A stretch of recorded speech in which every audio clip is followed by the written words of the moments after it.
capítulo 1, a partir do verso de número 9.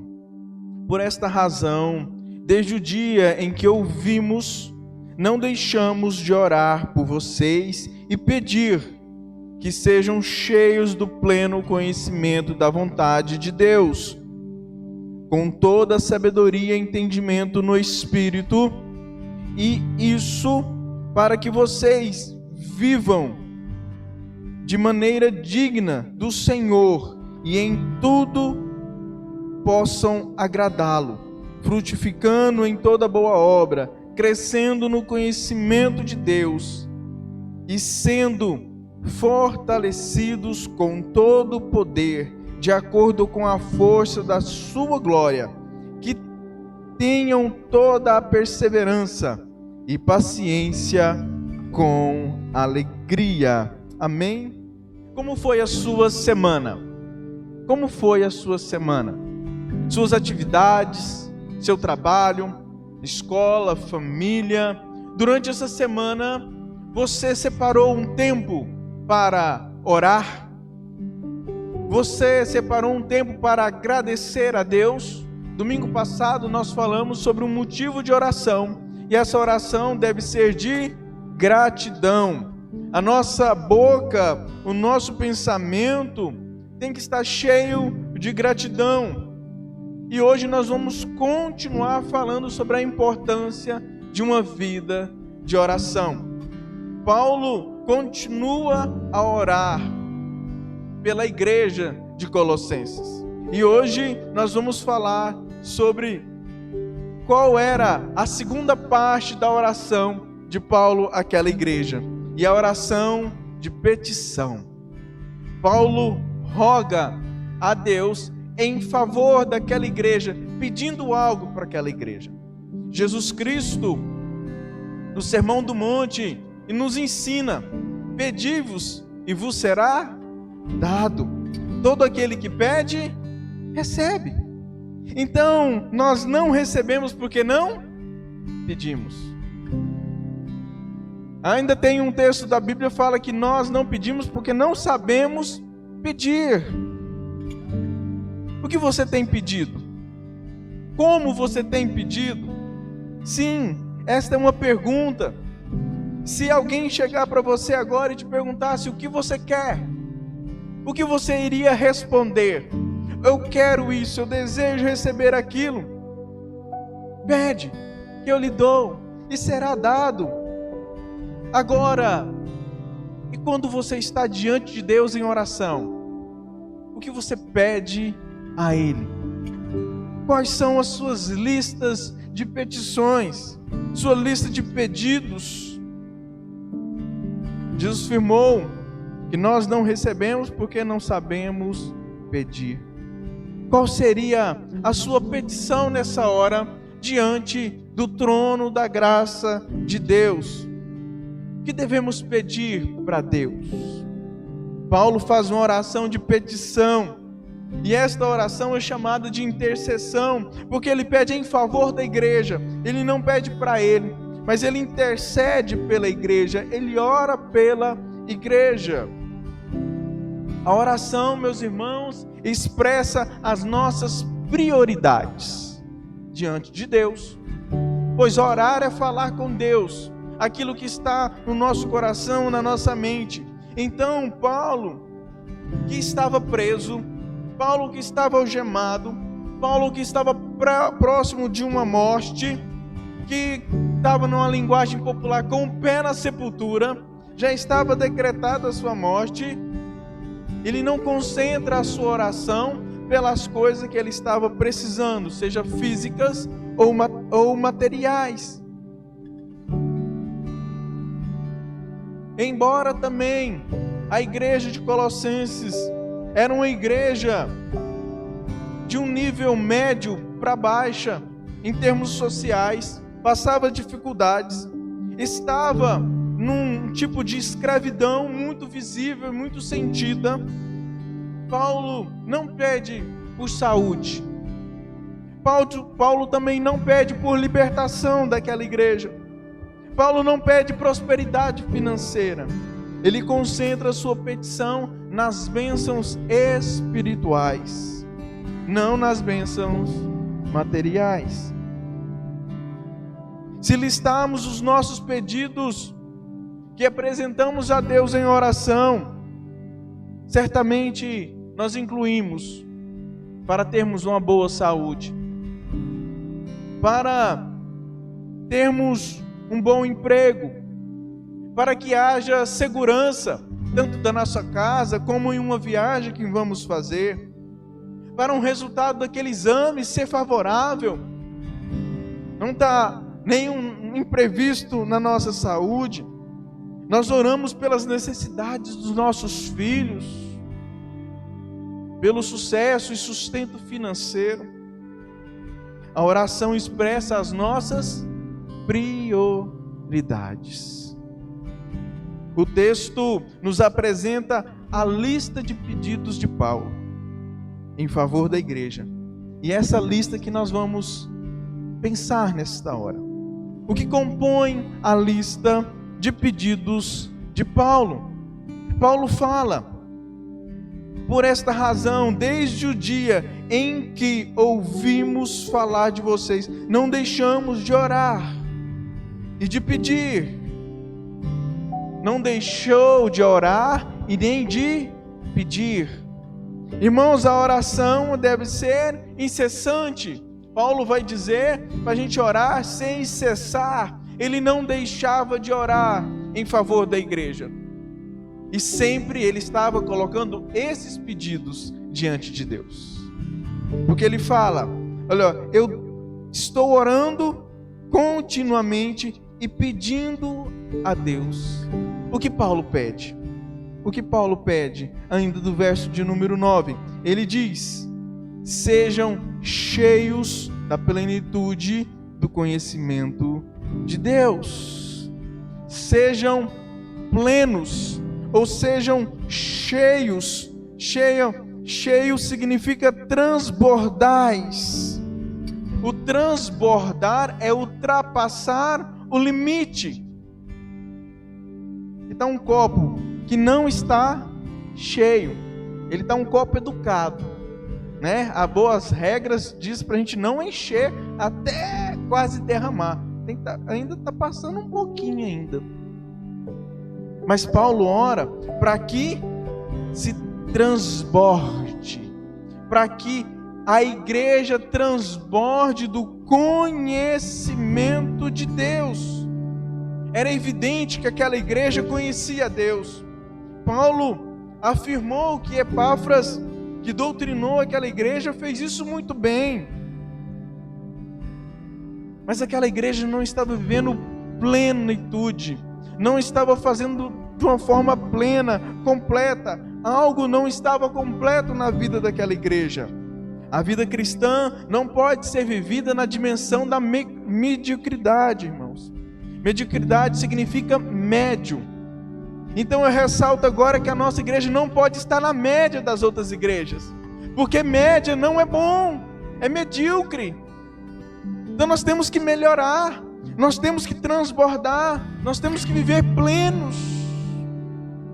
Paulo está orando para que aquela igreja vivesse a plenitude, algo grande, algo profundo, que mergulhasse no conhecimento de Deus.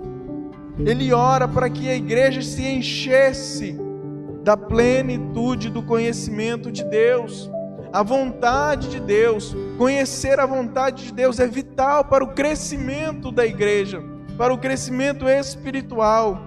E a ênfase de Paulo aqui é esta: conheçam a Deus. Conheçam a Deus. E conhecer a Deus não é sentimento. Vivemos numa época onde as pessoas querem sentir e não pensar. Elas querem experimentar, não do conhecimento. Mas John Stott diz que crer também é pensar. Para crermos temos que pensar. Muitas pessoas acham mais fácil encontrar as respostas prontas. Não é? Os seus filhos de vez em quando vai para, em vez de perguntar como é que resolve aquele problema, ou aquela questão de português, falar assim, qual que é a resposta? Qual que é a resposta? Não, vamos fazer, vamos resolver. Ter a resposta pronta nos limita. Por isso que muitos estão indo ao esoterismo. Por isso que muitos estão indo a cartomantes. Por isso que muitas pessoas vão procurar aquelas pessoas daquelas placas que ficam aí nos postes. Lê a mão, não sei o que de cartas, vão a médiums, vão em igrejas que têm revelações. Eu tenho um recado para a sua vida. Não saia antes do final do culto, porque eu tenho um recado de Deus para você. E nós falamos que a revelação, e Paulo fala que a revelação é a própria palavra de Deus. A oração de Paulo aqui é para que a igreja conheçam a Deus, pudesse conhecer a Deus. Não busque por meios falsos. Vocês não vão conhecer a Deus assim por atalhos místicos. Paulo pede a Deus que eles possam transbordar do pleno conhecimento e da vontade de Deus na vida da igreja. E esse pedido é intenso. É intenso. No Novo Testamento, ser cheio significa ser controlado. Então, quando nós oramos para que possamos ser cheios do conhecimento de Deus, sermos cheios do Espírito Santo de Deus, nós estamos orando para sermos controlados pelo conhecimento de Deus, pela vontade de Deus, pelo Espírito Santo de Deus. Nós temos que conhecer a Deus para conhecer a sua vontade. Nós temos que conhecer a Deus para sermos guiados por Ele, controlados por Ele. O que faz a igreja ser e conhecer a Deus e sua vontade? É o segundo pedido de Paulo, ainda do verso 9. Da vontade de Deus com toda a sabedoria. Com toda a sabedoria. Queridos irmãos, Paulo ensina a igreja o processo ao meio de chegar no conhecimento de Deus. Estar nessa plenitude de ser cheio, ter sabedoria e entendimento espiritual, são critérios pelas quais nós somos conduzidos por essa vontade de Deus.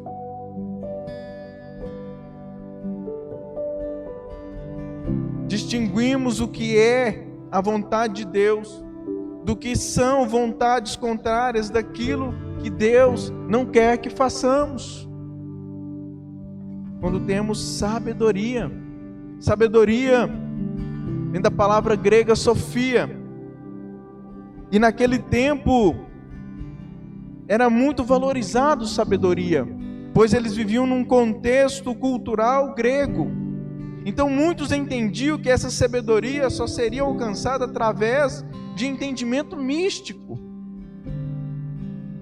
Paulo refuta dizendo que a plena sabedoria, ela vem de Cristo, e só os cristãos têm essa sabedoria, não os místicos. Por quê? Porque sabedoria é olhar para a vida com os olhos de Deus, é ver a vida como Deus vê, é ter as prioridades que Deus tem. A sabedoria do mundo é loucura diante de Deus, se reduz a nada a sabedoria humana. A sabedoria que o mundo exalta o homem, em vez de glorificar a Deus. A sabedoria do homem afasta o homem de Deus, em vez de aproximá-lo. Essa sabedoria também nos conduz, ou conduz o homem à perdição e não à salvação. A verdadeira sabedoria está em Cristo, está na palavra, está na vontade de Deus. Paulo incentiva aos colossenses a buscar a sabedoria de Deus, e combate as visões e as vozes. buscar o conhecimento, conhecer os mistérios do futuro. O que o cristão deve fazer é orar para que possa se aprofundar na palavra de Deus. De que modo possamos fazer isso? De que modo que a igreja faz isso? Como a igreja vai alcançar este conhecimento?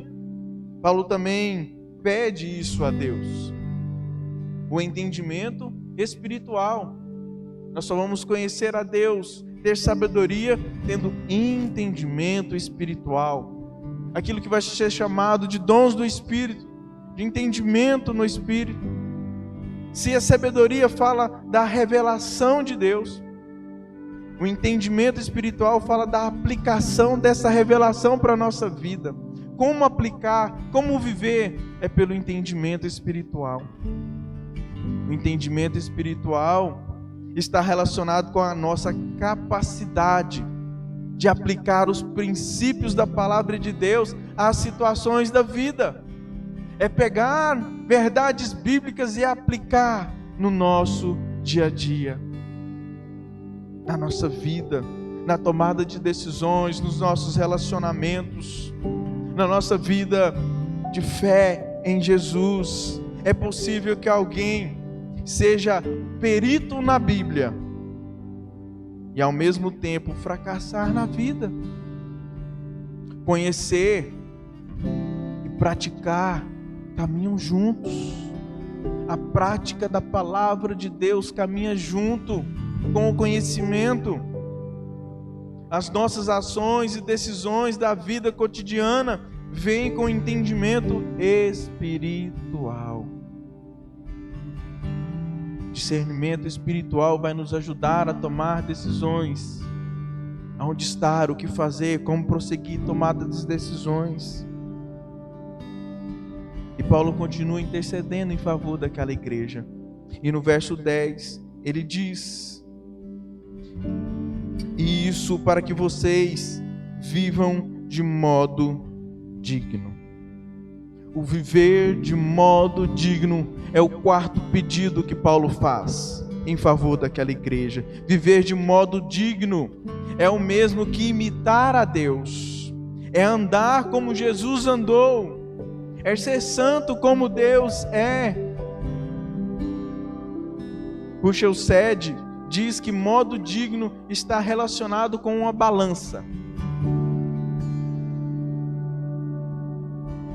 Aquela balança mais antiga que tem 2 pratinhos, igual o símbolo da justiça. Imaginamos que em um prato da balança nós colocamos as atitudes, as palavras, as ações de Deus. E no outro prato nós colocamos as atitudes, as palavras, as nossas ações, todas empilhadas. E esta balança não pode pender. Ela tem que estar equilibrada. Isso é viver de modo digno. O nosso modo de viver tem que estar de acordo com o que Deus quer, com o que Deus deseja. E a oração de Paulo gira em torno dessa questão de equivalência. Mas qual é a maneira de viver de forma digna? Como ser digno nesse mundo? Paulo vai dizer como viver de modo digno. Vivam de modo digno com o Senhor, em tudo possam agradá-lo. Primeira coisa, para vivermos de modo digno, nós temos que viver agradando a Deus.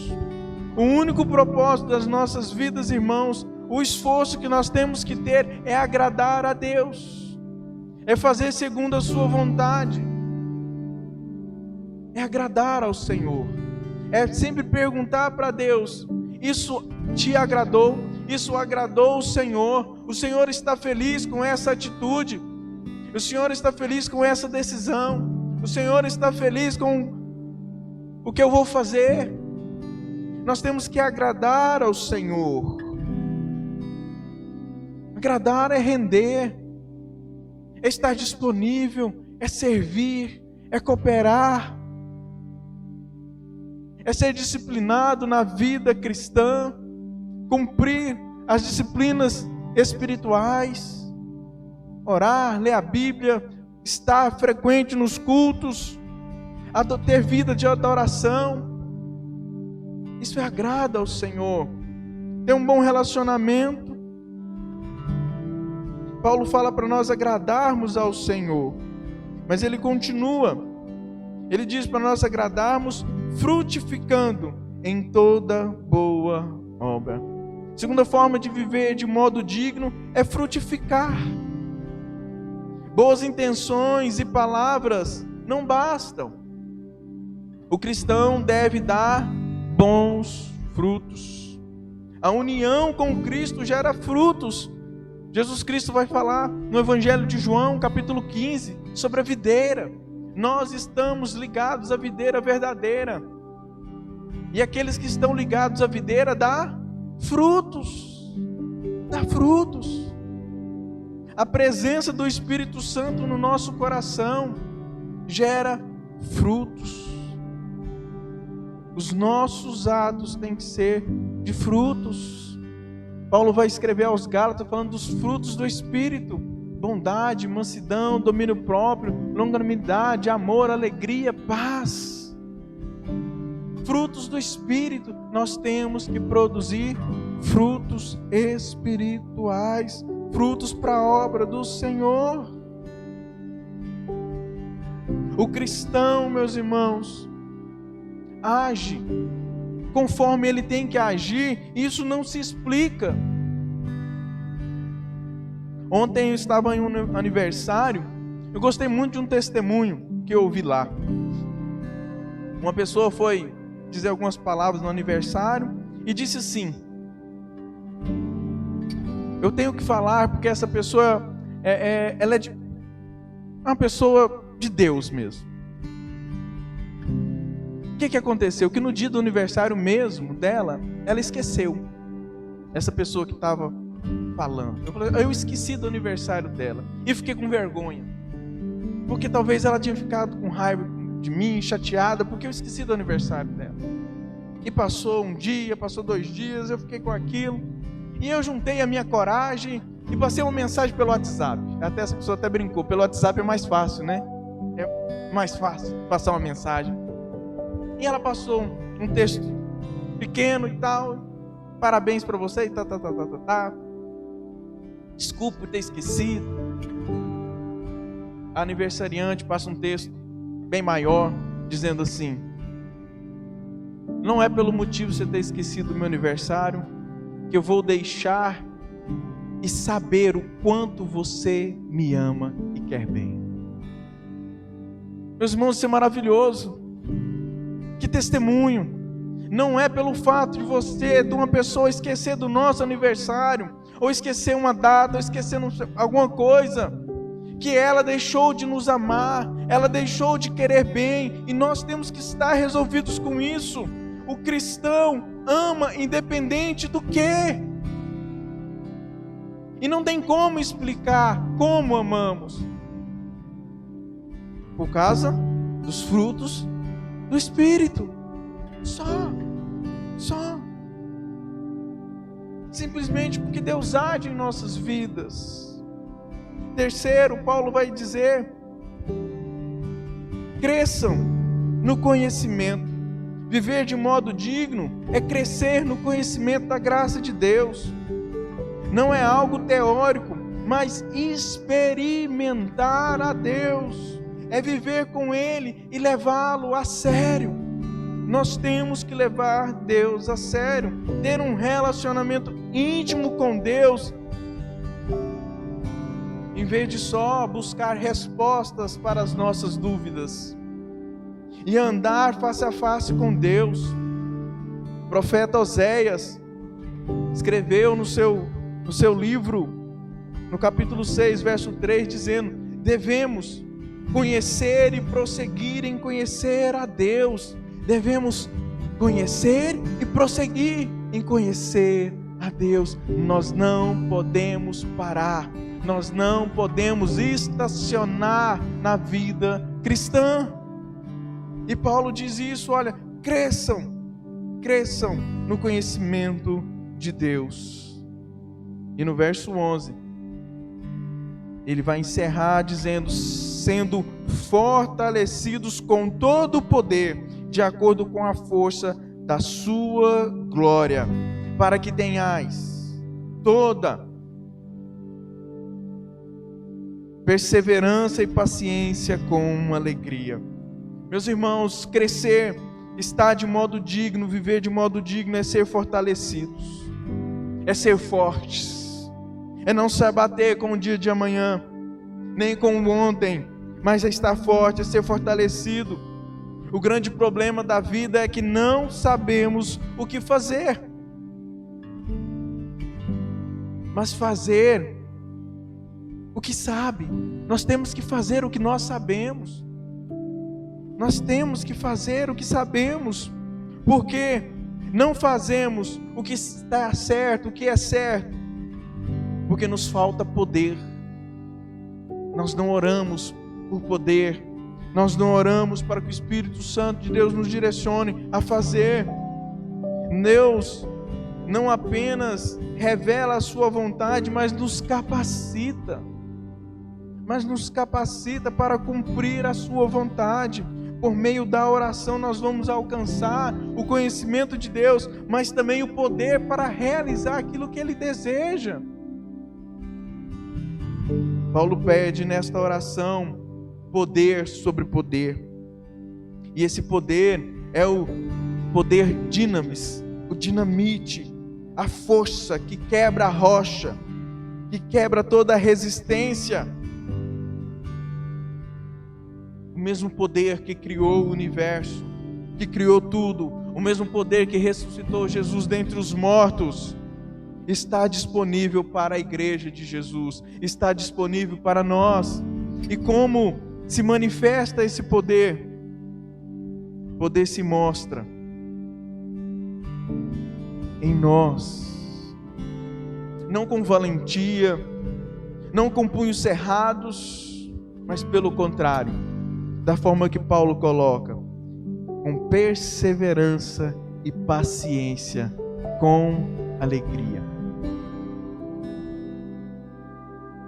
Com paciência e longanimidade, ou seja, manifestando os frutos do Espírito. Quanto mais nós manifestarmos os frutos do Espírito, mais é uma evidência do poder de Deus em nossas vidas.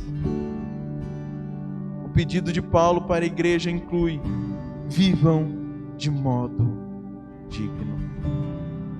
Paulo não conhecia a igreja de Colossenses de forma presencial, mas orou sem cessar por ela.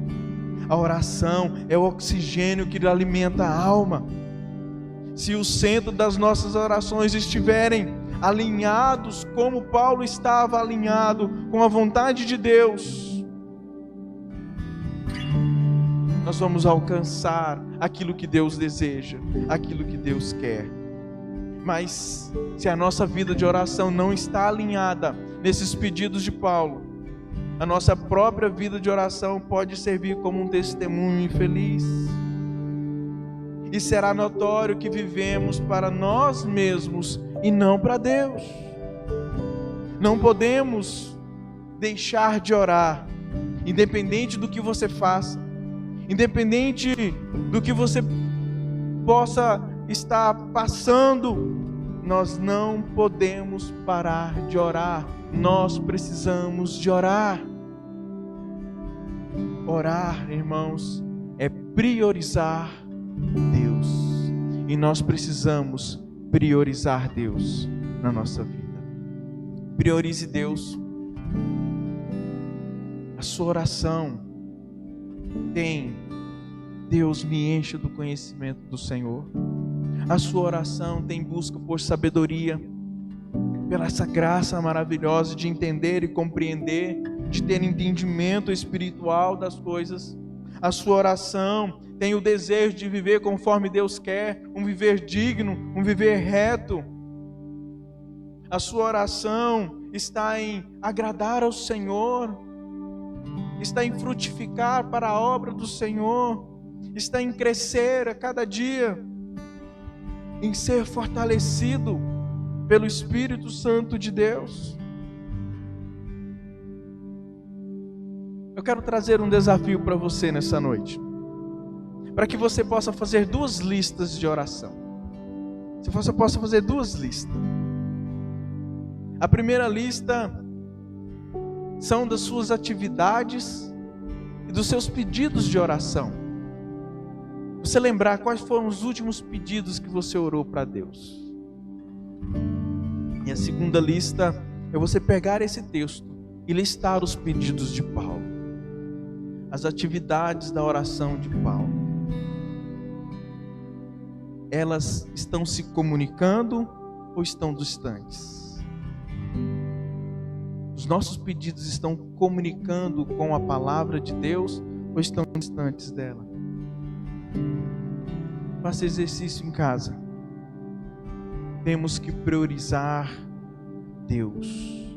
Temos que buscar a Deus.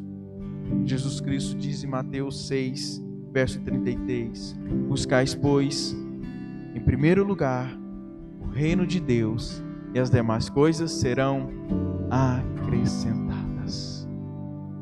O contexto era: não andeis ansiosos por coisa alguma, o que haveis de comer ou vestir. O texto vai dizer que as aves dos céus se vestem muito bem, que nem Salomão se vestiu como elas. E o texto diz que valemos mais do que as aves dos céus. Então o Senhor há de cuidar de nós. O Senhor há de cuidar de nós, das nossas necessidades, o que nós precisamos.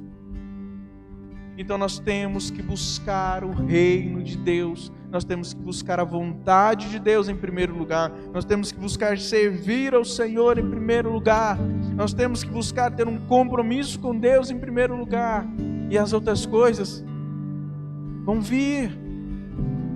Salmo 23 fala que as bênçãos nos alcançarão. Não é nós que vamos correr atrás das bênçãos, mas elas virão até nós, buscando a Deus, orando de forma bíblica. Sejamos uma igreja que ouve o Evangelho, sejamos uma igreja que crê em Cristo, que vive em Cristo. Possamos saber de uma coisa: por mais que a nossa vida esteja corrida, por mais que a nossa agenda esteja cheia, que não haja espaço, nós precisamos criar um espaço para a oração. Nós precisamos criar o hábito de orar. Plante um tempo de oração na sua vida e você vai colher muitos frutos espirituais. E você irá se encher da graça e do poder de Deus. Amém? Vamos orar.